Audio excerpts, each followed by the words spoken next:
Նյումեգը ներկայացնում է հայոց ցեղասպանության ուսումնասիրության եւ համեմատական ցեղասպանագիտության հիմնադիրներից մեկի Վահագն Դադարյանի հայոց ցեղասպանության ուսումնասիրության կարևորագույն աշխատություններից մեկը։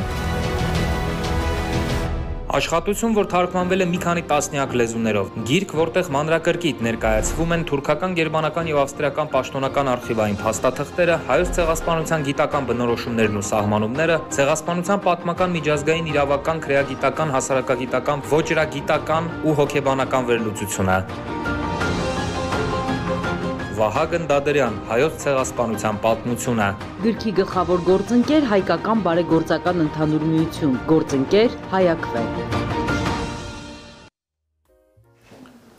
Բարի առավոտ, Նյումեգ հրատարակչությունը ներկայացնում է հայոց ցեղասպանության ուսումնասիրության արխիվային կարևոր փաստաթղթեր ներկայացնող աշխատություն Վահագն Դադարյանի հայոց ցեղասպանության պատմությունը։ Գրքի գործընկերը Հայակվեն է, մեր տաղավարում է Հայակվե միավորման համակարգող Ավետիք Չալաբյանը։ Բարի առավոտ, միության, Հայակվե միություն, ներողություն,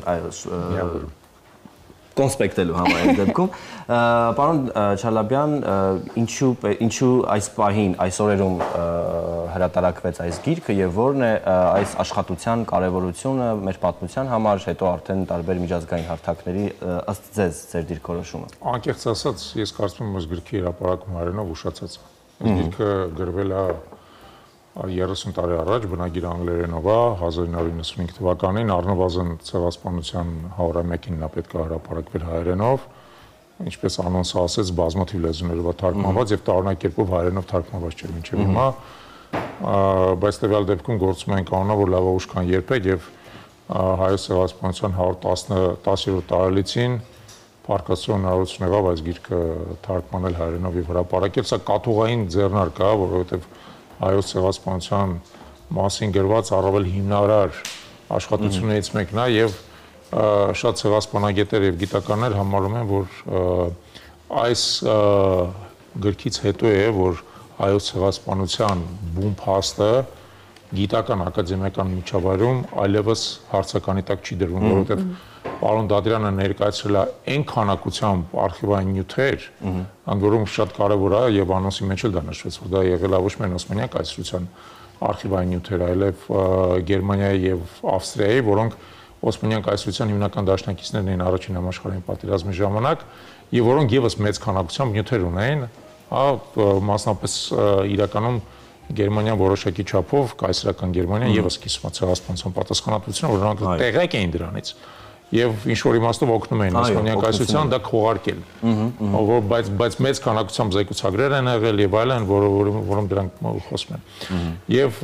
նաեւ ասեմ ձեզ, որ ի տարբերություն Օսմանյան արխիվների, որոնք զգալի չափով ոչնչացված են, աղճատված են եւ այլն, գերմանական արխիվները իդեալական վիճակում են պահպանված եղել եւ պարոն Դադարյանը 18 անգամ ուղևորվել է Գերմանիա, դա ինքը Միացյալ Նահանգներում էր աշխատում, որովհետեւ ինքը մանրակրկիտ ուսումնասիրել այդ արխիվները եւ կարողանա հազարավոր եւ տասնյակ հազարավոր նյութերից առանձնացնել այն նյութերը, որոնք վերաբերել են հայոց ցեղասպանությանը եւ դրա հիման վրա կարողանա կազմել ընդհանրական պատկերը։ Այդ իմաստով շատ ժամանակին է հիմա, բայց նորից եմ ուզում ասեմ, ուշացած է իրականում շատ ավելի շուտ պետք է։ 110 տարի անց մենք անդրադառնում ենք արդեն փաստերին եւ նոր կպնում ենք այն արխիվներին, որտեղ որ պահպանված են տարբեր փաստեր, բայց ինչպիսին է ձեզ ցեղասպանության օրակարգը հիմա կամ ընդհանրապես, որը պետք է լինի ցեղասպանության օրակարգը, այս դեպքում արդեն քաղաքական, պետության եւ սփյուռքի խողովակներով, որովհետեւ դուք տարբեր տարիներին տարբեր ուղղություններ կամ ռազմավարություններ եք նախանշում, հիմա ինչ պետք է լինի սփյուռքի կամ պետության կողմից։ Կիրառելի եւ իրականացնել ցեղասպանության օրակարգը, այլ հայոց ցեղասպանության հետ կապված օրակարգ, հա։ Դե գոնե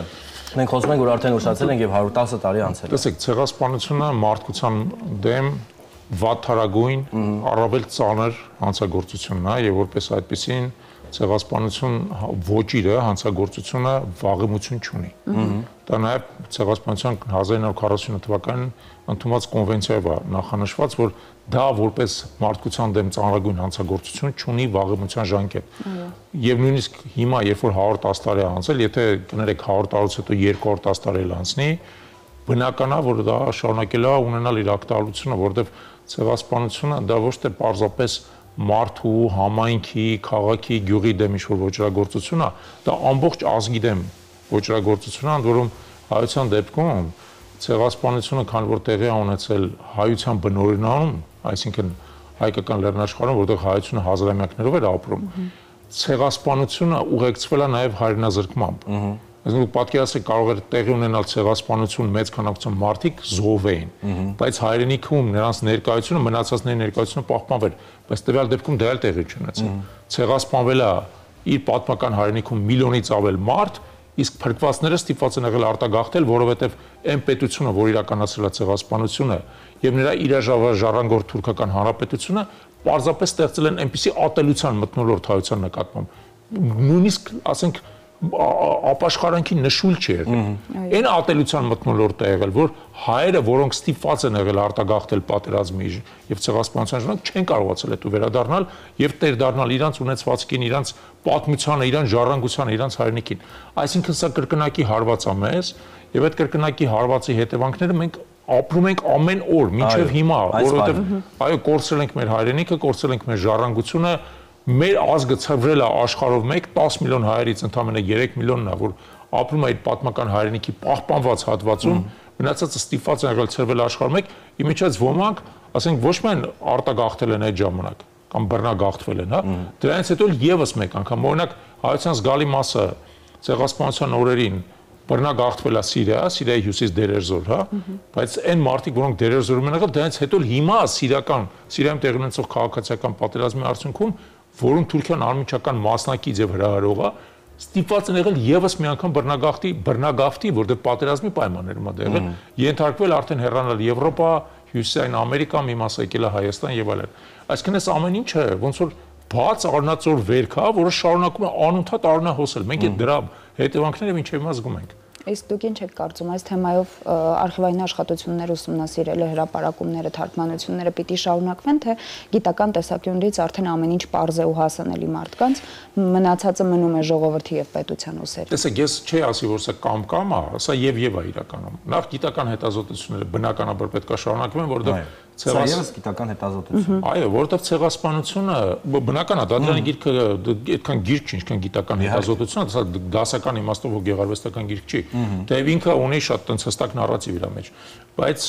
տեսեք, նախ գիտական հետազոտությունները պետք է շարունակվեն, որովհետև ցեղասպանությունը այն քանակությամբ բազմապիսի ասպեկտներ է ունեցել, տարածորեն յուրաքանչյուր հայկական բնակավայր, իսկ հազարավոր հայկական բնակավայրեր են ենթարկվել ցեղասպանության մեծ ու փոքր է այդ ընթացքում։ Ամեն մեկ իր պատմությունն ունի, ամեն մեկ իր վերապրողների պատմությունը ունի։ Այդ վերապրողների վկայությունները կան, այս վերջերս օրինակ Հայակվեն նաև նախաձեռնություն իրականացրեց, կար Վերջինե Սվազլյանի գիրքը վերապրողների վկայությամբ, եւ մենք այդ վերապրողների վկայություններից 10-ը ուղղակի տեսագրեցինք եւ երբ որ դա կարդացվում էր, բարձրաձայնվում էր եւ բնականաբար որոշակի զգայական շեշտադրումներով եւ այլն, որպեսզի մարդիկ հասկանան ինչ է տեղ ունեցել, ինչ մղձավանջ է եղել, ոնց է մեր ժողովրդի մեծ մասի գլխում, դա մեր ժողովրդի մեծ մասը, ուղղակի երկինքը փուլ է եկել, դրա մասին Սևակն է գրել հետո, չէ, ասենք Շիրազն է գրել եւ այլն, իսկապես երկինքը փուլ է եկել, մարդիկ հազարամյակներով ապրել են իրանց գյուղերում, իրանց քաղաքներում, աղոթել են իրանց եկեղեցիներում, ընդհանրենք վարել ցանել են իրանց արտերը եւ հա այսինքն ապրել են իրական դաժան կյանք ա եղել, հա, որովհետեւ թուրքական մեծամասնության այդ կոնֆլիկտը անընդհատ է եղել, հա, բայց ապրել են իրանց կյանքով, ասենք երեխային մեծացրել, աղջիկ են տվել, աղջիկ են առել, կյանքը շարունակվել է, կրթություն, ու մեկ էլ ամեն ինչ ասես դժոխքի պես փլվել է, անդր պետք է հասկանալ, որ դա տեղի ունեցել խաղաղ բնակչության հետ, դա ոչ թե պատերազմի տարիներին է եղել։ Առաջին աշխարհամարտի եւ այլն։ Այո, բայց դա տեղի ունեցել խաղաղ բնակչության հետ, մարդիկ ապրել են ու չեն հավատացել մինչև վերջ, որ դա կարող է տեղի ունենալ։ Իմիջիայց մինչև առաջին աշխարհամարտը եւ առաջին աշխարհամարտի առաջի ոնց որ ամիսներին։ Այդ դիսկուրսը եղել է հայկական հասարակության մեջ, թե ինչպես դրան արձագանքել։ Եվ եղել է դոմինանտ որոշումը, որ մենք, քանի որ Օսմանյան կայսրության քաղաքացիներ ենք, մենք ենթարկվում ենք Օսմանյան կայսրության օրենքներին։ Մենք Օսմանյան կայսրությունը սահմանադրական միապետություն եղել է ժամանակ, եղել է պարլամենտ, պարլամենտում եղել է հայկական ներկայացություն եւ այլն, այսինքն հայությունը օրինապահ քաղաքացիներն եղել կայսրության։ Իրանք հատուկ որոշել են օրինապահ լինել մինչև վերջ, որպեսզի առիթ չտան Օսմանյան իշխանություններին որևէ ասենք բռնի գործողությունների։ Որպես փաստ ձեզ ասեմ, որ մոտ 100,000 հայ տղամարդ զորակոչվել է Օսմանյան բանակ եւ իր պարտքն է կատարել Օսմանյան բանակում։ Իրանց մեծ մասը հենց առաջիններն են ոչնչացվում, որովհետեւ սկզբից զինաթափվել են, տալն են շինարարական գումարտակներ, իսկ հետո անզեն ուղակի մասսապես գնդակահարվել են։ Այսինքն նաև այդ թեզերը, որ հայերը ապստամբել են դրա համար տեղի ունեցել, որ հայերը վտանգ էին սպառնում կայսրության, կեղծ են։ Իրականում սկզբից սկսել է հայերի ոչնչացումը, հետո նոր տեղի ունեցել դիմադրությունները։ Քանի որ մեր ժամանակը մի փոքր սուղ է, խնդրում նաև հակերճ ներկայացնեք հայաքվեի դիրքորոշումը հայոց ցեղասպանության հարցում։ Ռազմավարությունը։ Տեսեք, մեր դիրքորոշումը շատ հստակ է 2023 թվականին, երբ որ մենք ներկայացրեցինք օրենքի նախագիծը, որը ինչպես հիշում եք, մեր 58,000 քաղաքացիների աջակցությունը ստացավ, սակայն ձախողվեց գործող վարչախմբի ձեռամբ, ուներ շատ հստակ կետ,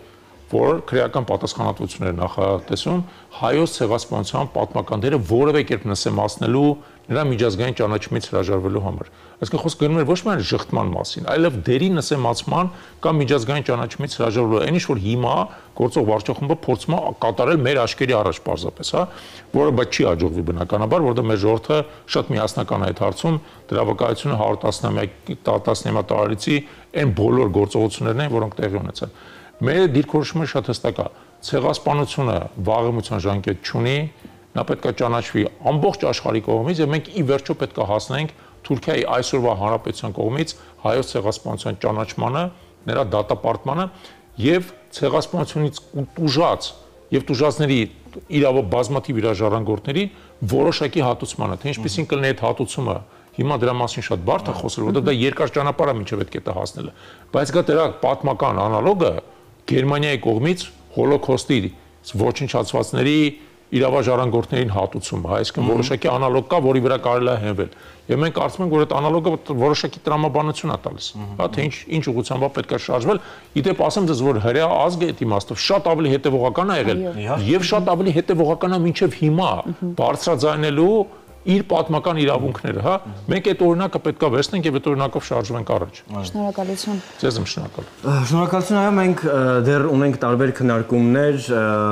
Վահագն Դադիրյանի հայոց ցեղասպանության պատմությունը գրքի վերաբերյալ, այս պահին զրուցում էինք հայաքվե նախաձեռնության համակարգող, ներողություն, հայաքվե միության համակարգող Ավետիք Չալաբյանի հետ, հայաքվեն Վահագն Դադիրյանի հայոց ցեղասպանության պատմությունը գրքի գործընկերն է, գիրքը հրատարակել է Նյումեգը հայաքվեի աջակցությամբ։ Կարճատև դադարից հետո կշարունակենք գրքի հեռուստաշնորհանդես։ Մաթեմատիկոս-սոցիոլոգիայի դոկտոր, ցեղասպանագետ, պատմաբան Վահագն Դադիրյանը ծնվել է 1926 թվականին Կոստանդնուպոլսում։ Ավարտել է Բեռլինի համալսարանի մաթեմատիկայի, Վիեննայի համալսարանի պատմության եւ Ցյուրիխի միջազգային իրավունքի ֆակուլտետները։ Դասավանդել է Նյու Յորքի ու Հարվարդի համալսարաններում։ Դադիրյանի աշխատությունները վերաբերում են հայոց ցեղասպանության պատմությանը, համեմատական ցեղասպանագիտությանը, իրավական, հոգեբանական տեսանկյունների վերլուծությանը։ Վահագն Դադիրյանն ուսումնասիրել է Օսմանյան կայսրության հայոց ցեղասպանության իրականացման պատմության պաշտոնական փաստաթղթերը։ Նա համոզված էր, որ ցեղասպանությունը միանգամից չի իրագործվում, այլ երկարատև նախապատրաստվում է եւ դահիճը սպասում է հարմար պահի։ Դադիրյանի աշխատություններն ունեն նաև քաղաքագիտական մեծ արժեք, ցեղասպանագետն առաջին անգամ շրջանառության մեջ է դրել կարևոր վավերագրեր։ Դրանք քննել է միջազգային իրավունքի, քրեագիտության, հասարակագիտության ու ոճրագիտության տեսանկյունից, միաժամանակ ստեղծելով հայոց ցեղասպանությունը գիտականորեն բնութագրող եզրույթներ ու սահմանումներ։ Դադիրյանի մասնագիտական կողմնորոշման համար շրջադարձային է եղել Ֆրանց Վերֆելի Մուսա Լեռան 40 օրը վեպը։ Մեկ այլ բախտորոշ հանդիպում էլ կաթոլիկ հոգևորական Գրիգոր Գերգերյանի հետ էր։ Նրա ուսումնասիրությունները ճանապարհ են հարթել Դադիրյանի հետագա գիտական գործունեության համար։ 1975 թվականին Նյու Յորքի համալսարանից կրթաթոշակ ստանալով Դադիրյանը սկսում է իր հետազոտությունները Լոնդոնի, Փարիզի, Բեռլինի, Բոննի եւ Վիեննայի պետական արխիվներում։ Նա առաջին անգամ շրջանառության մեջ է դրել բրիտանական հանրային արխիվում պահվող 1918-ից 20 թվականների Պոլսի բրիտանական բարձր հանձնակատարության բրիտանական արքայական իրավաբանական գրասենյակի փաստաթղթերը։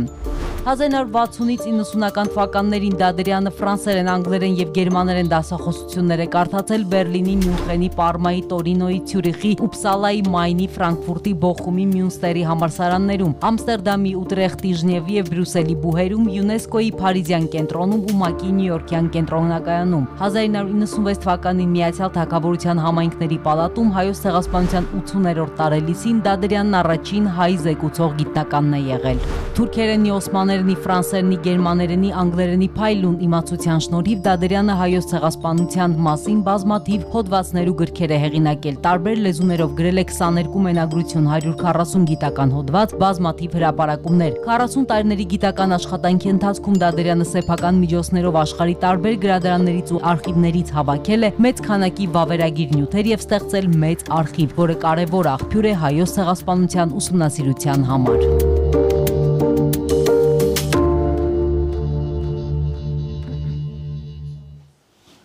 Շարունակում ենք զրուցել Վահագն Դադրյանի հայոց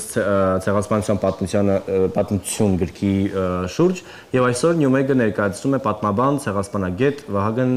Դադրյանի հայոց ցեղասպանության պատմությունը գիրքը։ Դադրյանի գիտական շրջանը առության մեջ է դրել բացառիկ կարևորության վավերագիրը։ Դրանք վերլուծվել է պատմական, միջազգային, իրավաբանական, քրեագիտական, հասարակական ու ոչրագործական տեսանկյուններից եւ ձևակերպել հայոց ցեղասպանության գիտական բնորոշումներ ու սահմանումներ։ Այո, գլխի գլխավոր գործընկերը հայկական բարեգործական ընդհանուր միությունն է, իսկ գործընկերը Հայաքվե ազգային քաղաքացիական միավորումը։ Այս պահին զրուցելու ենք գրքի խմբագիր պարոն Արմեն Ամիրխանյանի հետ։ Բարի առավոտ։ Բարի առավոտ։ Շնորհակալ եմ ընկալվելու համար։ Պարոն Ամիրխանյան, գիրքը համարվում է բացառիկ աշխատություն եւ ուսումնասիրություն հայոց ցեղասպանության վերաբերյալ։ Հետաքրքիր է ինչու։ Մենք խոսում ենք, որ տասնյակ հազարավոր փաստաթղթեր է ուսումնասիրել Վահագն Դադրյանը, բայց որն է ֆենոմենը, որ համարվում է բացառիկ աշխատություն։ Տեսեք, բացառիկ է բազմաթիվ առումներով։ Այս գիրքը, այս աշխատությունը կոթողային աշխատություն է։ Հենց այնպես բառը չեմ ասում, կարող շատ մանրամասն հիմնավորել, հիմա ասեմ կփորձեմ ասել, մարդը գիտնականը ուսումնասիրել է, պատկերացրեք մտնեք արխիվ եւ հազարավոր փաստաթղթեր են, հո խմբավորած չեն ամեն ինչ, այսին ինչքան բան պետք է թերթեք եւ քանի լեզու պետք է ունենաք, ինչքան լավ, եւ բացի այդ գուցե շատ զեկուցագրեր գաղտնի են, իսկ եթե գաղտնի են, նշանակում է կոդավորված են, շատ հնարավոր է, այսինքն նշանաբառերով են գրած, այսինքն Ալիսը մոռացել էր կաթը գազօջախին, բայց դա նշանակի լրիվ ուրիշ բան։ Այսինքն ինչքան իմացություն պետք է իմանաս, որ այդ ամեն ինչը թերթելով, գտնելով, հենց այդ դուք գրքի ամեն էջի ներքևում այդ հողումները կտեսնեք, որոնք այդ մարդը գիտնական է, այդ ամբողջ ինքը հավաքել է, ուսումնասիրել է, համադրել է գրքի կարողությունը։ Գիրքը նաև այսօրվա հարցերի պատասխանն է տալիս։ Տեսեք, մեր հասարակության մեջ չիմացության պատճառով, լավ չսովորելու, չկարդալու, չհետաքրքրվելու պատճառով կարող ասենք տարաբնույթ մեկնաբանություններ կարող են լինել, չէ՞, ասենք անհնազանդ էին, փոխանակ լինեին հնազանդ բան։ Մարդը այդ բոլոր հարցերի պատասխանը տալիս է, նա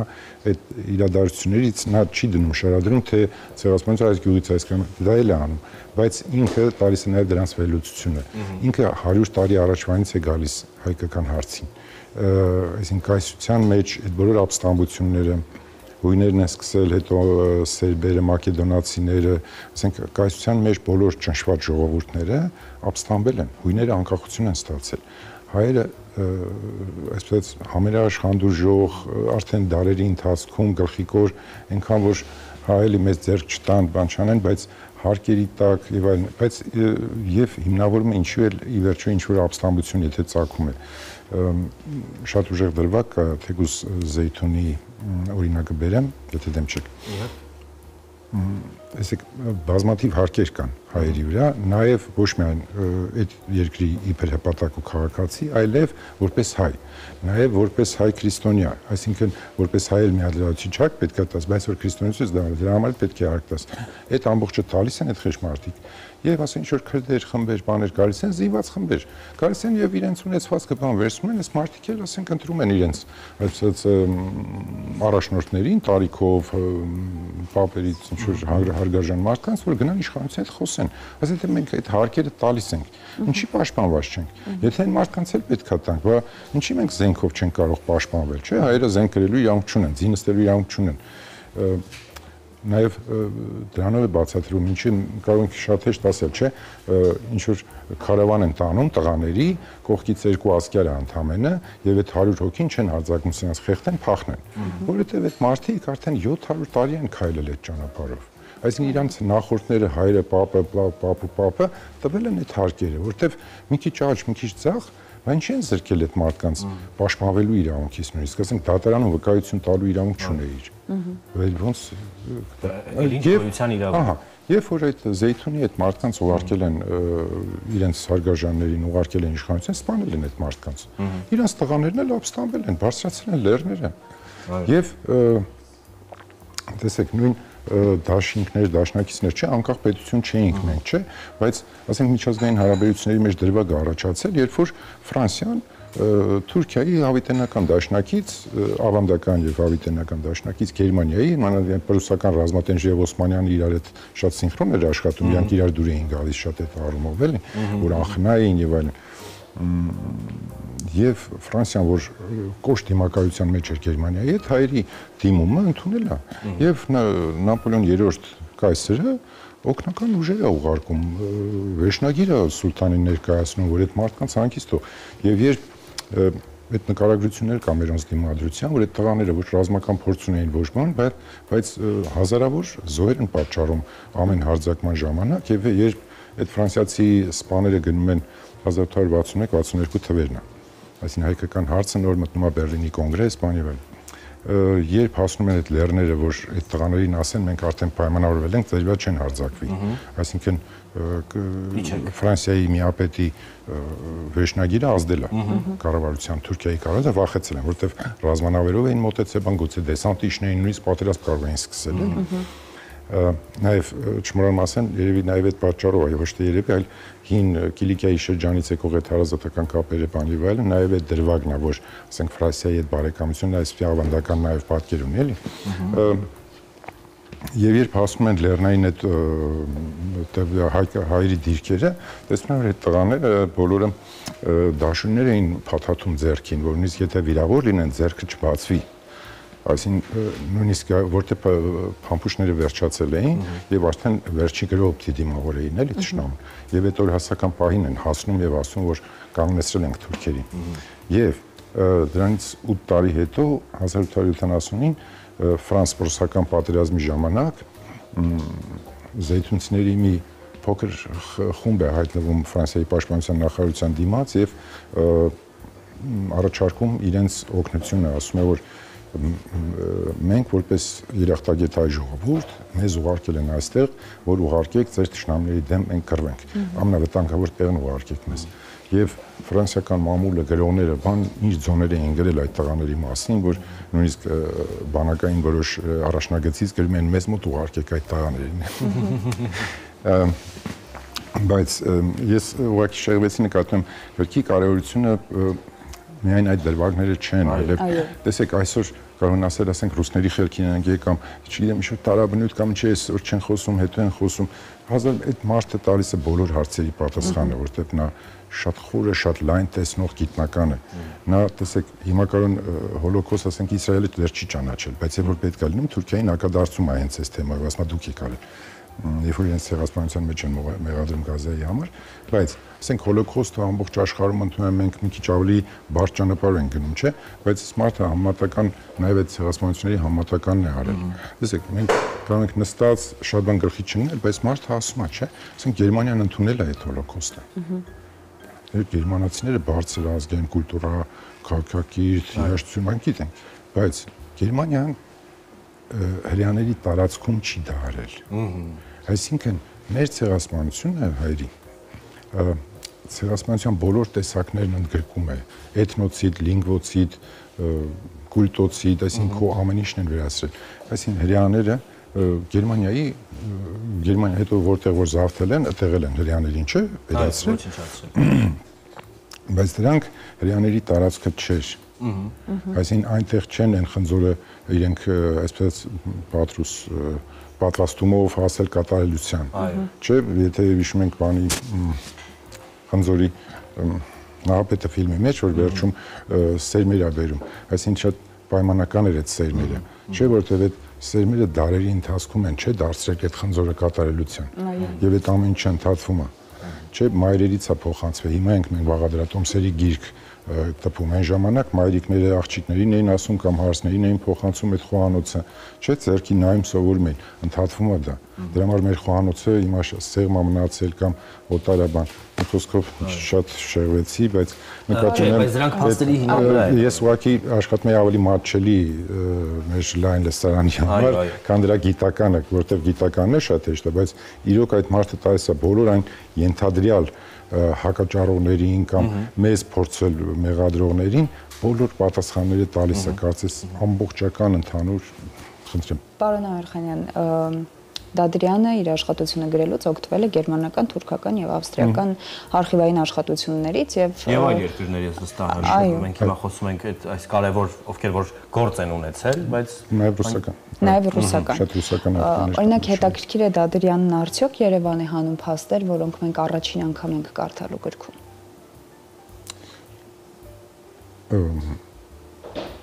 զգալի մասը ես կասեի որովհետեւ Կարելի ասել այդ պատուհանը դարպասները նա է բացել։ Այնքան հսկայական եւ ցեք թաներակցամ նախորդ շնորհանդեսներին երևելի դուք եք վարել մի քանի գիրք բան, այդ բոլորը իր աշակերտներն են, ովքեր այդ թեմայով զբաղվում են, ովքեր նույնիսկ հրեաները, բան ինքն է այդ մեթոդաբանության հիմքը դրել։ Ինչպես գտնել, այսինքն ռազմական զեկուցագրերի կամ դիվանագիտական զեկուցագրերի մեջ ինչպես գտնել այդ ամեն ինչը, ինչպես կարողանալ համեմատել եւ հիմնավորել որ պատերազմներ եղավ կամ մենք իրանց ավելի անվտանգ տեղ էինք տեղափոխում եւ այլն, այսինքն այդ հրամանների, իրանց այդ գաղտնի քննարկումների բան, այդ ամեն ինչը ոչ ամեն ինչը չէ արձանագրվել, բայց այդ ինչն էլ որ արձանագրվել է, դրանով դու պետք է կարողանաս, ասենք, քո վերլուծական հնարավորություններով, հիմնավորումներով կարողանաս հիմնավորել նաեւ այն ինչ որ գաղտնի է պահվել, այն ինչ որ չի արձանագրվել այդ գաղտնի ժողովներում։ Ինչքան էլ պարոն Արմիխանյան, դուք պատկերավոր ներկայացնում եք փաստերը Դադրյանի կողմից հանված այդ գեղեցիկ նկարագիրները, հա, որ պատկերավոր մարդը հստակ հասկանա ինչ է եղել եւ ինչի մասին է խոսքը, բայց սա ամեն դեպքում նաեւ շատ լուրջ գիտական հետազոտություն է, աշխատանք, ինձ հետաքրքիր է ում համար է հիմնականում սովորական ընթերցողի համար ինչքան էլ է, այդքան էլ չէ, բայց արդյոք սոցիոլոգներ, քաղաքական գործիչներ սրա վրա պետք է հենվեն եւ հայկական հարցը առաջ տանելու համար շատ ոչ պակաս կարևոր, այո, հարցում, որի մեջ կա նաեւ պատասխան։ Իհարկե, մեր բոլոր պետական գործիչները, դիվանագետներն ու նույնիսկ ռազմական գործիչները նաև սոցիոլոգները եւ բոլոր նրանք ովքեր մեր հանրային կյանքի կառուցողներն են, ովքեր պետք է զբաղվեն հայկական, տեսեք, ամեն օր լսում եք, չէ, մանավանդ ձեր սերունդը ավելի հաճախ մարդու իրավունքներ, այո, ազգը իրավունքներ չունի, չէ, այսինքն այդ սոցիոլոգները եւ գիտնականները նաեւ դրա համար են, դիվանագետները նույնպես, նաեւ դրա համար են, որ այդ բացատրությունների մասին, չէ՞ որ ասենք նույն ցեղասպանության տերմինը, երբ որ Լեմկինը գրում էր, ինքը դեռ 19 թվին իր հայտնի պատմությունը, չէ, իր պրոֆեսորին ասում է լավ, այս պատմության համար ոչ ոք չի պատժվելու, դասախոս ասում է ոչ։ Ասում է այդքան մարդ են սպանել, միլիոնով մարդ են, ոչ։ Ինչու՞, որովհետեւ քրեական օրենսգրքում դեռ այդպիսի բան գրած չէր։ Գրած էր, մեկը դանակարել է իր հարևանին, անձնային էր ավելի շատ ներանձնային։ Մեջը գրած է։ Եթե փողոցի շանը, ուրեմն 3 տարի եւ այլն։ Այդ որ ամբողջին է սպան, դրա համար, այսինքն կոլեկտիվ պատասխանատվությունը շատ դժվար է, որովհետեւ հիմա էլ երբ որ ասում են բոլորս ենք մեղավոր, չէ, այդ ժամանակ ասեն կոնկրետ մեղավորներ չեն լինի։ Հա, այդ ժամանակ էլ երբ որ շատերն են մեղավոր, ասեն չգիտես, դրա համար պետքա նաև ոչ միայն ցեղասպանություն ուսումնասիրել, այլև դրա կոլեկտիվ պատասխան, այսինքն այս ամբողջ շրջանում, երբ որ մեր արտաքին քաղաքականության օրակարգում էր կամ այդ միջազգային դատարաններում Արցախի հարցներ, որ բոլոր այդ դատերը կարծես եմ մենք շահեցինք, որտեղ պարտադրեցին, որ անապատի բացեք Լաչինի միջանցք եւ այլ, բայց դրանք ճանապարհը, որ պետքա ուղղակի աշխարհը հիմա, այդ էլ չմոռանամ ասել։ Տեսեք, մենք սովորել ենք միշտ լսենք, որ Եվրոպան կամ միջազգային մեծ քաղաքականությունը, անբարոյականությունը, այսպեսի եւ այլն բան։ Երբ որ կարդաք այդ մարդկանց ճառերը, բան կտեսնեք, որ հիմա չգիտեմ տասնապատիկ թե շատ ավելի անբարոյական են։ Այո։ Այն ժամանակ ոչ հեռախոս կար նկարող, ոչ այդպիսի բան, ընդհակառակը Արմին Վեգները գաղտնի է նկարել այդ քարավանները, որոնց մասին ես ասում էի։ Դրանք կսպանեին իրենց գերմանացի դաշնակցի զինվորներ, բայց խիղճը չի տարել տեսել է բան մարդը նկարել է եւ պահել է պատմության համար։ Գերմանացի օթաչուր։ Իսկ հիմա այդ հեռախոսները կան, այսինքն կամերաներ տեսացիք էլ պետք չի ուսի դնես, ամեն ինչ նկարում է, բայց չէին տեսնում, չէ՞։ Այդ 9 ամսյա շրջափակումը չէին տեսնում։ Դրա համար է պետք նկատի ունեմ, որ ոչ թե հանուն չգիտեմ ինչի, ասենք լավ, ցալենք էջը անցնենք, բերեք նայենք ապագա եւ այլն։ Եթե առանց անցյալի ապագան Իհարկե շատ ասացվածներ կան, չթվարկեմ։ Այո, առանց հիմք կարծես թե օթում չես կարող որևէ բան։ Չմանան որ չմոռանամ էլ ասել, մեր ինքնության մասը դառել դա։ Իսկ պահանջատիրությունը մեր իրավունքների համար, ի վերջո, եթե մենք այդ դրոշը չփոխանցենք մյուս սերունդին, այդ սերունդը էլ հպարտանալու բան չի ունենա։ Այո, համաձայն եմ։ Դե թող նման մեծամեծ մարդկանց մեծամեծ աշխատությունները իսկապես մեր գերխնդիրը հարցնեն իր իսկապես նպատակային լուծման։ Շնորհակալություն, պարոն Ամիրխանյան։ Ձեզ շնորհակալ։ Զրուցում էինք Newmec հրատարակչության նոր գրքի Վահագն Դադարյանի հայոց ցեղասպանության պատմությունը գրքի մասին, խմբագիր Արմեն Ամիրխանյանի հետ։ Այս պահին կարճատև դադար, որից հետո կվերադառնանք։ Շարունակում ենք խոսել գրքի մասին, Վահագն Դադարյանի հայոց ցեղասպանության պատմություն գիրքը գլխավոր գործընկերը Հայկական բարեգործական ընդհանուր միությունն է։ Հիմա զրուցելու ենք ՀԲԸՄ Հայաստանի մշակութային ծրագրի ղեկավար Վարդան Զուլիկյանի հետ։ Բարի լույս, բարի առավոտ։ Ողջույն։ Շնորհակալ ենք ընկալվելու համար։ Հայկական բարեգործական ընդհանուր միությունը մեկ դարից ավել է համահայկական շատ կարևոր խնդիրների կողքին է, դրա զարգացման կամ դրա աջակցման վերաբերյալ որն է այսօր հայկական բարեգործական ընդհանուր միության առաքելությունը եւ ինչպիսի տեսլական է պատկերացնում առաջիկայում։ Շնորհակալ եմ հրավերի եւ այս հնարավորության համար։ Հայկական բարեգործական ընդհանուր միության առաքելությունը արդեն 119 տարի երևի անփոփոխ է։ Հնարավոր է որ տարբեր են մոտեցումները եւ միջավայրերը եւ ժամանակները, որոնք թելադրում են թե ինչպես մոտենալ այդ առաքելությանը, ինչպես հասնել նպատակներին, բայց առաքելությունը մեկն է։ Այն է հայապահպանությունը, այն է հայ անհատի, հայ մարդու բարօրությունը, այն է Հայաստան պետության զարգացումը եւ հայկականի տարածումը, պահպանումը ողջ աշխարհում եւ հանրահռչակումը։ Այսօր մենք խոսում ենք շատ կարևոր թեմայի մասին, հայոց հարցը, որը որ ամեն դեպքում աննահանջ բարձրացվում է շատ տարբեր միջազգային հարթակներում եւ դրա վերաբերյալ ուսումնասիրություններ եւ այս դեպքում նաեւ գիտական հետազոտություններ տեղի ունենում։ Հայկական բարեգործական ընդհանուր միությունը նաեւ գործընկերն է եւ աջակիցը Newmec հրատարակչության հետ համատեղ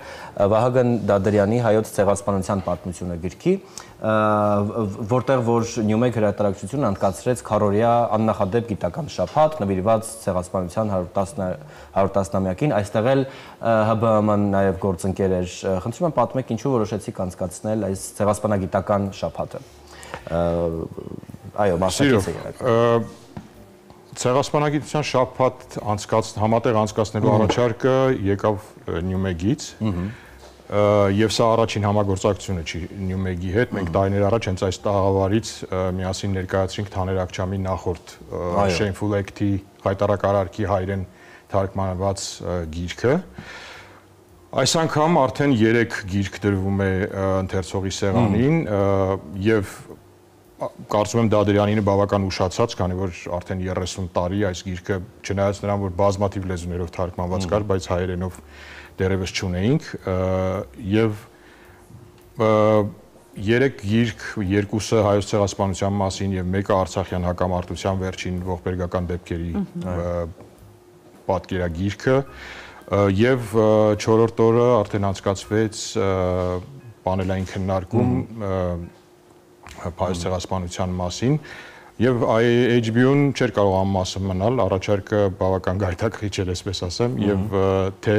գրքի հրատարակության պահով, թե ցեղասպանագիտության շաբաթի անցկացումը համատեղ կազմակերպելու հարցում այնպես որ կարծում եմ օրինաչափ էր եւ հերթական գիրքը ունենք արդեն մեր սեղանին HBO հովանավորությամբ, ցավոք բավական ուշացած արդեն։ Դուք ասացիք, որ 3 գիրք են ներկայացվել, երկուսը հայոց ցեղասպանությանը վերաբերվող, մեկը արցախյան գործողություններին վերաբերվող։ Ուզում եմ խոսեք, թե ինչու համար է կարևոր թարգմանություններ իրականացնել հենց այս թեմայի վերաբերյալ եւ ներկայացնել հայո հասարակությանը։ Մենք ասում ենք, որ ուշացել ենք, բայց արդյոք ուշացել ենք, թե գալիք սերունդը ամեն դեպքում կունենա գործ անելու այս գրքերի հիման վրա։ Որպեսզի գործ ունենա անելու պետք է լինեն հայերեն թարգմանությունները, որովհետև Դադարյանի գիրքը սա մոնումենտալ աշխատություն է թե հայոց ցեղասպանության, թե ընդհանրապես ցեղասպանագիտության ոլորտի համար եւ այն տասնյակ տարիների քրտնաջան աշխատանքի եւ բազմաթիվ պետություններ այցելությունների ոչ միայն թուրքական արխիվների, այլ նաև այն ժամանակվա Թուրքիայի ռազմավարական գործընկերներ Գերմանիայի եւ Ավստրիայի արխիվներից քաղված բավական նյութեր եւ այս բոլորը հավաքագրված մեկ գրքում սա հիմք է հաջորդ սերունդների համար շարունակելու հայոց ցեղասպանության ուսումնասիրությունը նման խորը վերլուծության ունենալով ձեռքի տակ հայերեն լեզվով։ Պարոն Ծուլիկյան, խնդրում եմ փոքր պատմել ՀԲԸՄ-ի գործունեությունը, ինչ խնդիրներ կան այսօր ձեր առջև դրված, սա համագործակցություն էր, որը հրաշալի կատարածվեց, բայց այլ ինչ խնդիրներ կամ գործեր կան այսօր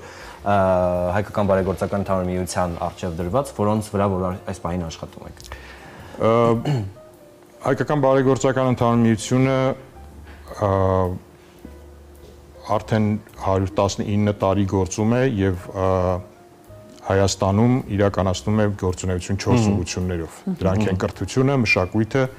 սոցիալ-տնտեսական զարգացումը եւ ցավոք սրտի մարդասիրական հումանիտար գործունեությունը, ինչը վերջին տարիներին մի փոքր ավելի երևի առաջնահերթություն է ստացել կապված Արցախյան վերջին դեպքերի հետ։ Մենք բազմաթիվ ծրագրեր ունենք այս ուղղությամբ, այս պահին էլ ընթացող հումանիտար ոլորտում կրթական աշխատանքի տեղավորման, սննդի եւ հագուստի բաժանման, սահմանամերձ գոտիներում տեղավորված արցախահայության համար։ Սա նաեւ սոցիալ-տնտեսական զարգացման առումով բազմաթիվ ծրագրեր, այդ թվում կին ձեռներեցները, կին ծրագրավորողներ, ծրագրեր կան հիմնականում կանանց համար, որտեղ հայ գործարար կանանց տրվում է հնարավորություն մասնակցել դասընթացների ամիսներ շարունակ եւ ի վերջո հավակնել նաեւ դրամաշնորհի։ Բնականաբար կրթության ոլորտում գործունեությունը, չգիտեմ, երևի թե հստակ է, որ Հայաստանի ամերիկյան համալսարանը 91 թվականին հիմնվել է հենց հայ բարեգործական ընդհանուր միության ջանքերով, Լուիս Սիմոն Մանուկյանի ջանքերով այն ժամանակ։ Այսօր էլ կրկին շարունակվում է աջակցությունը Հայաստանի ամերիկյան համալսարանին, Հայաստանի ֆրանսիական համալսարանին, Երևանի պետական համալսարանին, Մատենադարանի երիտասարդ ուսումնասիրողներին կրթաթոշակների ձևով։ Նաև Հայկական բարեգործական ընդհանուր միությունը Մայրաթոր Սուրբ Էջմիածնի հետ հայորդաց տներն է, 3 հայորդաց տուն հովանավորում է, դրանք Նորքի, Արաբկիրի եւ Մալաթիայի հայորդաց տունը, վերջերս վերանորոգվեց Մալաթիայի հայորդաց տունը, սա արտադպրոցական երեխաների համար նախկին պիոներ պալատների հիմքի վրա ստեղծված կառույց է։ Եվ իհարկե մշակութային գործունեությունը, որի պատասխանատուն եմ ես, 2015 թվականից, երբ ունեցանք շենք Երևանի կենտրոնում արդեն HBO-ի եւ ունեցանք դահլիճ, սա մեծացրեց մեր հնարավորությունները մշակութային ոլորտում ավելի ակտիվ լինելու եւ այնտեղ հրաշալի շենք ունեք իդեպ, ես այդտեղ համագործակցության շրջանակում եղել եմ, որը կարևոր կառույցի ֆորում եմ անցկացրել վարելով եւ այո, հրաշալի բոլոր ֆունկցիաներով համապատասխան ստանդարտներին։ Համեցեք այսօր համերգ ունենք մեզ մոտ Ամերիկայից, Նյու Յորքից ժամանած Ամերիկայի դաշնակահար Շահան Արծրունու համերգն է, որը հետաքրքիր ծրագիր է մշակել հայ կին կոմպոզիտորներին կներկայացնի հանրությանը, 8 ստեղծագործություն 8 հայ կին կոմպոզիտորների կողմից գրված։ Առաջիկայում ունենք նաև մայիսի 22-ին կկայանա Վարդան Հովսեփյանի կրկին, որը ժամանելու է ԱՄՆ-ից մենահամերգը մեր դահլիճում։ Նախատեսվում է երաժշտական մրցույթ հուլիս ամսին, որը արդեն մենք 7-րդ տարին է անցկացնում ենք, ինչը կոչվում է ՀԲՄ բացահայտում է տաղանդներ, սա երաժշտական մրցույթ է 0-ից 25 տարեկան երեխաների եւ երիտասարդների համար, որոնք տիրապետում են որևէ երաժշտական գործիքի, այսինքն որոշվում է ամեն տարի տվյալ տարվա ոլորտը երաժշտական եւ անվճար երեխաները դիմում են եւ ի վերջո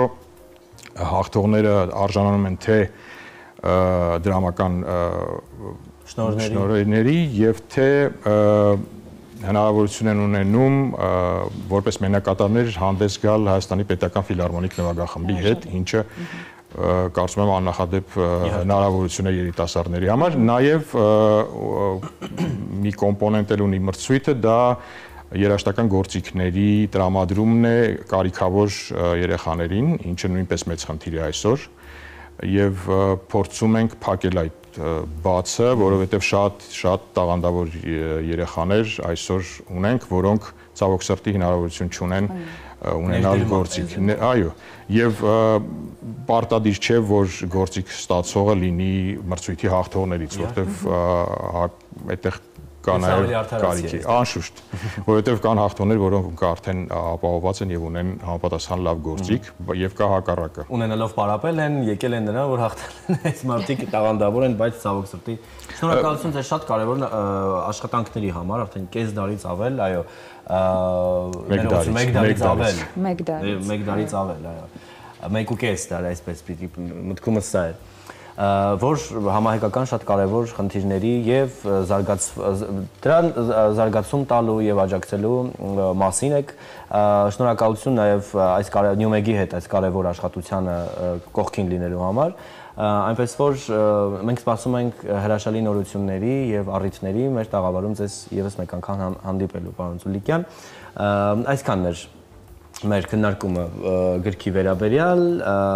մենք զրուցում ենք Հայկական բարեգործական ընդհանուր միության Հայաստանի մշակութային ծրագրերի եւ մեդիայի ղեկավար Վարդան Ծուլիկյանի հետ, Հայկական բարեգործական ընդհանուր միություն Հայաստանը եւ Նյումեգը համատեղ անցկացրել են ցեղասպանագիտական շաբաթ, որտեղ ներկայացվել է 3 նոր գիրք, այսօր խոսեցինք այդ գրքերից մեկի Վահագն Դադրյանի հայոց ցեղասպանության պատմության։ Գիրքն արդեն վաճառվում է գրախանութներում, նաեւ կարող եք այն պատվիրել newmeg.am կայքից։